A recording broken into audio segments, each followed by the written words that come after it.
কেইবাটাও গুৰুত্বপূৰ্ণ অভিলাষী কাৰ্যসূচী লৈ প্ৰধানমন্ত্ৰী নৰেন্দ্ৰ মোদী অসমলৈ আহিছে। ভাল কথা। বৰঝাৰস্থিত লোকপ্ৰিয় গোপীনাথ বৰদলৈ আন্তঃৰাষ্ট্ৰীয় বিমানবন্দৰটোৰ নতুন টাৰ্মিনেল মুকলি কৰাৰ বাবে প্ৰধানমন্ত্ৰী নৰেন্দ্ৰ মোদী অসমলৈ আহিছে, পৰম সন্তোষ লগা কথা। কিন্তু প্ৰশ্নটো হৈছে, দেশী বিদেশী পৰ্যটকে বিমানবন্দৰটো চাবলৈ আহিব নে বিমানবন্দৰেৰে ভিতৰৰ অসমখন চাবলৈ আহিব? নমস্কাৰ, মই বিতোপন, আপোনালোকে চাই আছে এপিছড 3 অফ মন কথা কণ কথা। ভিডিঅ'টোৰ আৰম্ভণিতে এটা কথা স্পষ্টকৈ জনাই দিব বিচাৰিছোঁ যে মই ব্যক্তিগতভাৱে বিশ্বাস কৰোঁ যে এইখিনি মুহূৰ্তত ভাৰতবৰ্ষৰ প্ৰধানমন্ত্ৰী পদৰ বাবে নৰেন্দ্ৰ মোদীৰ সমকক্ষ দ্বিতীয়গৰাকী যোগ্য ব্যক্তি নাই। আৰু এই কথাও মই স্বীকাৰ কৰিব বিচাৰিছোঁ যে লোকপ্ৰিয় গোপীনাথ বৰদলৈ বিমানবন্দৰৰ সৌন্দৰ্য বৰ্ধনৰ বাবে অত্যাধুনিক কাৰুকাৰ্য খচিত যি আটক ধুনীয়া নতুন টাৰ্মিনেলটো মুকলি কৰা হৈছে, তাক দেখি এগৰাকী অসমীয়া হিচাপে পৰম সন্তোষ লাভ কৰিছোঁ। পিছে অসমৰ একমাত্ৰ আন্তঃৰাষ্ট্ৰীয় বিমানবন্দৰটো বৰ্তমান জনতাৰ চৰকাৰৰ হাতত আছে নে ব্যক্তিগত খণ্ডৰ হাতত আছে, সেয়া আপোনালোকে নিশ্চয়কৈ গম পায়। প্ৰশ্নটো হৈছে যে দেখিলেই চকু থৰ লাগি যোৱা এই বিমানবন্দৰটোৰ এই দৃষ্টিনন্দন ৰূপে অসমৰ আভ্যন্তৰীণ শ্ৰেষ্ঠতাক প্ৰতিনিধিত্ব কৰিবনে?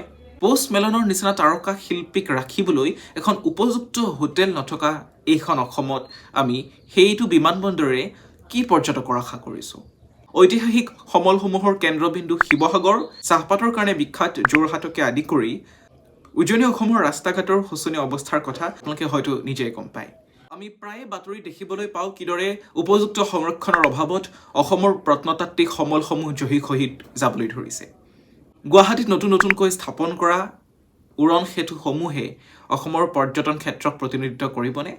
অত্যাধিক ঋণৰ বোজাই কাবু কৰি ৰখাই অসমখনৰ অকল মাত্ৰ হিতাধিকাৰী আঁচনিসমূহক কেন্দ্ৰ কৰি চলি থকা এইখন অসমৰ এনেকুৱা বাহ্যিক সৌন্দৰ্য বৰ্ধনৰ বাবে যি গুৰুত্ব প্ৰদান কৰা হৈছে, সেই গুৰুত্ব দেখি মোৰ ফকৰা যোজনালৈ মনত পৰিছে, য'ত কোৱা হয় যে বাহিৰে ৰং চং ভিতৰে কোৱা বাতৰি।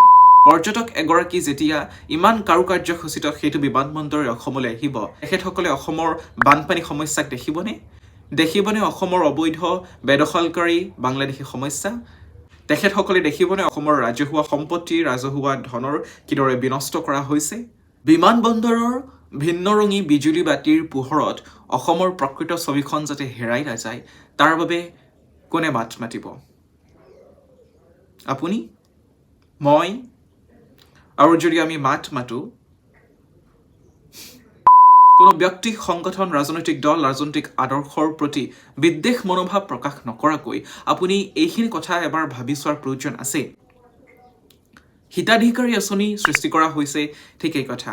লাখে লাখে নতুন হিতাধিকাৰী সৃষ্টি হৈছে, ভাল কথা। তেখেতসকলে চৰকাৰৰ পৰা সহায় সাহায্য লাভ কৰিছে, ভাল কথা। কিন্তু যিমানেই বেছি হিতাধিকাৰী সৃষ্টি হৈছে, তাৰ মানে এনেকুৱা নহয়নে যে অসমৰ অধিকাংশ জনতাৰ এতিয়াও আৰ্থিক অৱস্থা অতি বেছি অনুন্নত? বৰশীৰ টোপ খাই জীয়াই থকা অসমীয়া জাতিয়ে এবাৰ নিজক চিকুটি চোৱাৰ প্ৰয়োজন আছে আৰু মনত কৰাৰ প্ৰয়োজন আছে সেইটো মাছৰ সাধু, য'ত কোৱা হয় যে আপোনাৰ যদি আজি এটা মাছ খাবলৈ মন গৈছে, তেতিয়াহ'লে আপুনি মাছ এটা কিনি আনিব। কিন্তু আপুনি যদি সমগ্ৰ জীৱন জুৰি মাছ খাবলৈ মন আছে, আপুনি মাছ মাৰিব, মাছ বাচিব আৰু মাছ ৰান্ধিবলৈ শিকা উচিত। নান্দনিকভাৱে সাজি ওলা বিমানবন্দৰটো ঠিকেই আছে, কিন্তু সেই বিমানবন্দৰৰ কাষৰ কদৰ্যময় ৰূপ, কোনো ধৰণৰ যথোচিত ব্যৱস্থাপনা নথকা আৱৰ্জনাই কিদৰে চাৰিওপিনে কদৰ্যময় পৰিৱেশৰ সৃষ্টি কৰিছে, সেই কথা আপুনি নজৰ কৰিছে নে কৰা নাই? ভূপেন হাজৰিকাই ঠিকেই কৈছিল, মই দেখিছোঁ বহুত গগনচুম্বী অট্টালিকাৰ শাৰী, তাৰ ছাতেই দেখিছোঁ কটনা গৃহহীন নৰনাৰী। ধন্যবাদ।